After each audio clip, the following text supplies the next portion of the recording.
secara umum, lintasan utama metabolisme karbohidrat adalah seperti ini. Jadi, dari glukosa bisa diubah menjadi glikogen dalam proses yang disebut dengan glikogenesis. Ya. Dari glikogen, kalau kondisinya kelaparan atau butuh cadangan glukosanya dibongkar, maka akan diubah glikogennya menjadi glukosa kembali dalam proses yang disebut dengan glikogenolisis.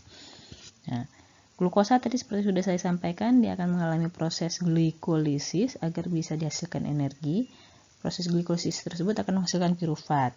Pirufat ini nantinya akan diubah menjadi asetil-CoA, yang kemudian asetil-CoA ini akan masuk ke siklus asam sitrat atau siklus Krebs, yang nantinya akan menghasilkan energi.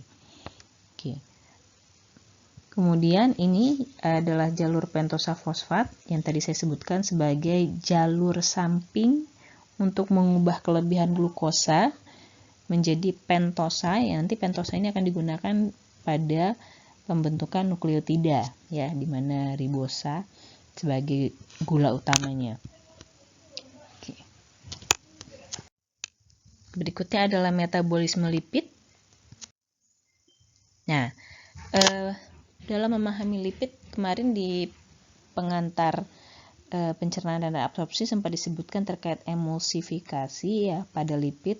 Jadi lipid itu sifatnya nonpolar, maka agar dia bisa masuk ke aliran darah yang sifatnya polar, dia perlu berikatan dengan senyawa lain. Dalam hal ini dibantu oleh garam empedu atau bile salt. Kenapa garam empedu bisa berikatan dengan lipid? Karena garam empedu memiliki dua sisi permukaan, yaitu sisi yang bersifat hidrofobik yang nantinya akan berikatan dengan lipid, dan sisi yang bersifat hidrofilik yang nantinya akan berinteraksi dengan senyawa-senyawa yang bersifat polar, ya, cairan dan sebagainya. Nah, setelah berikatan dengan garam empedu, lipid ini akan membentuk yang disebut dengan micelle, ya. Jadi micelle ini bagian tengahnya adalah lipid, ya. Lipid utama bentuknya adalah TAG atau triasilgliserol. Kemudian lipid ini akan dilingkupi oleh bile salt tadi, garam empedu, ya. Nah, nanti dengan lipid yang telah berikatan dengan garam empedu, maka enzim lipase pankreas itu bisa bekerja. Bekerja untuk apa? Lipase pankreas akan bekerja mendegradasi lipid menjadi bentuk yang lebih sederhana, yaitu asam lemak, sehingga kemudian bisa diabsorpsi. Di aliran darah pun ada lipase yang berfungsi untuk mendegradasi lipid, yaitu lipase lipoprotein. Prinsipnya sama, dari triacylglycerol atau trigliserida akan dipecah menjadi asam lemak dan gliserol. Ya, ini adalah tahapan degradasi dari lipid oleh enzim lipase. Ya. Intinya, lipid itu bentuk paling banyak kan triacylgliserida atau triacylglycerol. 3 gugus asil yang berikatan dengan gliserol. Jadi, ada 1, 2, dan 3 gugus asil. Nah, oleh enzim lipase, gugus asil ini akan dilepas. Ya. Jadi, dari TAG akan diubah menjadi diacylgliserida, hanya tinggal 2 gugus asil. Nanti di asil ini akan didegradasi lagi oleh enzim lipase menghasilkan monoacylgliserol atau monoacylgliserida, ya. Nanti ini gugus-gugus asil yang lepas ini adalah asam lemak dan nanti kemudian gliserol. Jadi ini adalah produk dari proses degradasi lipid oleh enzim lipase. Oke. Nah, katabolisme lipid yang cukup terkenal dan perlu diketahui oleh mahasiswa adalah proses beta oksidasi asam lemak. Kenapa disebut dengan beta oksidasi? Karena proses ini menyebabkan pemotongan pada samping karbon beta. Jadi antara karbon beta dan karbon gamma ini nanti akan dipotong sehingga akan dihasilkan asam lemak dengan 2 atom karbon yang lebih pendek, atau yang ini kemudian menjadi asetil-CoA kalau dia berikatan dengan koenzim A. Oke. Jadi asam lemak ini nantinya akan masuk yang sudah terpotong 2 atom karbon, dia akan masuk lagi ke siklus beta oksidasi berikutnya terpotong lagi 2 atom karbon, masuk lagi ke berikutnya, terpotong lagi sampai tidak ada atom karbon lagi yang bisa dipotong. Misalnya awal mulanya ada 10 atom karbon, jadi asam lemak dengan 10 atom karbon, maka dipotong proses beta oksidasi, dipotong 2 karbon jadi 8. Nanti 8 atom karbon ini akan masuk lagi ke siklus beta oksidasi, dipotong lagi 2 karbon jadi 6. 6 atom karbon asam lemak ini masuk lagi ke proses beta oksidasi, dipotong lagi jadi 4, kemudian masuk lagi beta oksidasi, potong lagi jadi 2. Nah, sisanya 2 atom karbon inilah yang sama dengan asetil-CoA, hasil dari proses beta oksidasi siklus-siklus sebelumnya. Jadi, untuk atom karbon yang jumlah C-nya genap, ya, proses beta oksidasinya adalah senyawa yang dengan 2 atom karbon, hasil akhirnya ya, yaitu asetil-CoA juga. Tapi kalau atom karbonnya ganjil, maka hasil akhirnya adalah propionil-CoA, yaitu senyawa dengan 3 atom karbon. Oke. Nah, secara umum, satu siklus beta oksidasi asam lemak itu akan menghasilkan asil CoA yang jumlah atom karbonnya 2C lebih pendek, kemudian FADH2, NADH, dan asetil-CoA. Asetil-CoA yang dihasilkan nantinya akan masuk ke siklus Krebs dan menghasilkan energi. Oke, ini contoh beta oksidasi pada asam lemak yang memiliki 16 atom karbon atau asam lemak palmitat. Mula-mula palmitat akan berikatan dulu dengan CoA sehingga menjadi palmitoyl-CoA. Ya. Nah, proses aktivasi dari palmitat menjadi palmitoyl-CoA dengan penambahan koenzim A ini membutuhkan energi 1 ATP. Ya, jadi ada proses aktivasi di awal terlebih dahulu. Kemudian dari 16 atom karbon ini akan terjadi satu siklus, ya.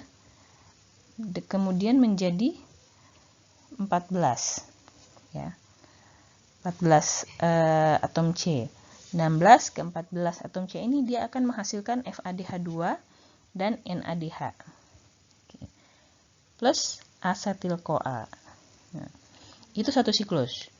Kemudian dari C14 ini masuk lagi satu siklus menghasilkan asetil-CoA lagi, FADH2, NADH. Kemudian jadi C12. C12 ini masuk lagi ke siklus beta oksidasi, dihasilkan lagi asetil-CoA, FADH2, NADH. Jadi C10 dan seterusnya sampai nanti jadi C2 atau asetil-CoA sendiri. Jadi untuk asam lemak dengan 16 atom karbon itu akan dihasilkan 8 asetil-CoA, ya, 16 dibagi 2, dan 7 FADH2 serta 7 NADH. Ya, kenapa 7? Karena siklusnya ada 7 kali. Oke.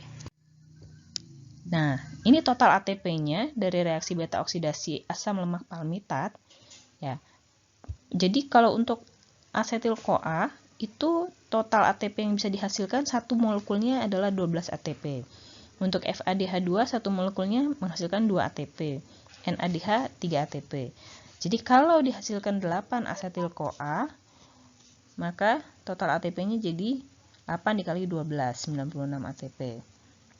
Ya. Kemudian untuk FADH2 dan NADH juga tinggal kita kalikan ya, maka total yang dihasilkan adalah 131 ATP. Tapi jangan lupa kita kurangi dengan minus 1 sehingga jadilah 130 ATP. Minus 1 tadi untuk proses aktivasi di awal ya, mengubah palmitat menjadi palmitoyl-CoA. Gitu ya.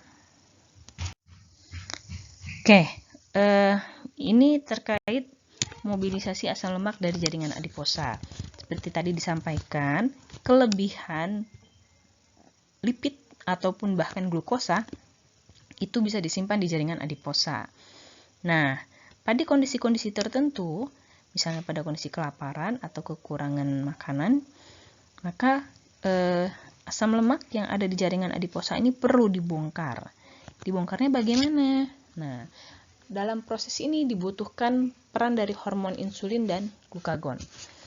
Ketika kelaparan, ya, yang terjadi adalah kadar gula darah menjadi rendah.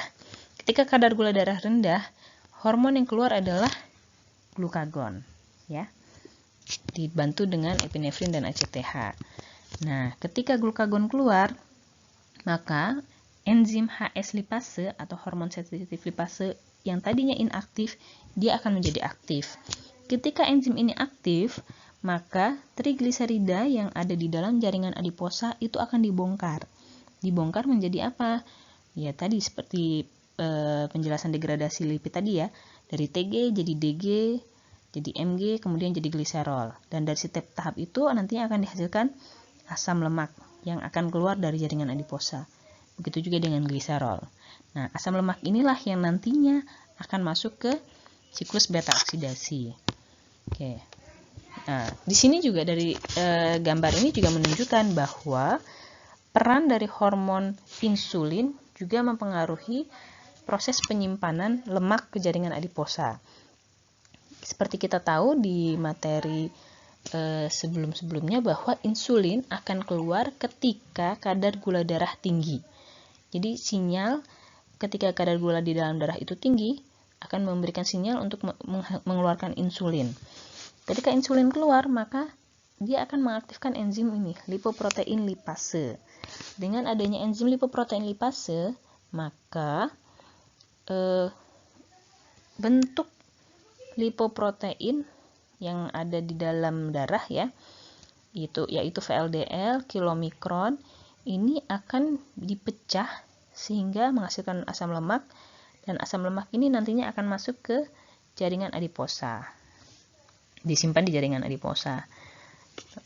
Nah, jadi kalau ada orang yang makan lemak aja tanpa disertai dengan karbohidrat, itu dia bisa tidak jadi gemuk. Kenapa?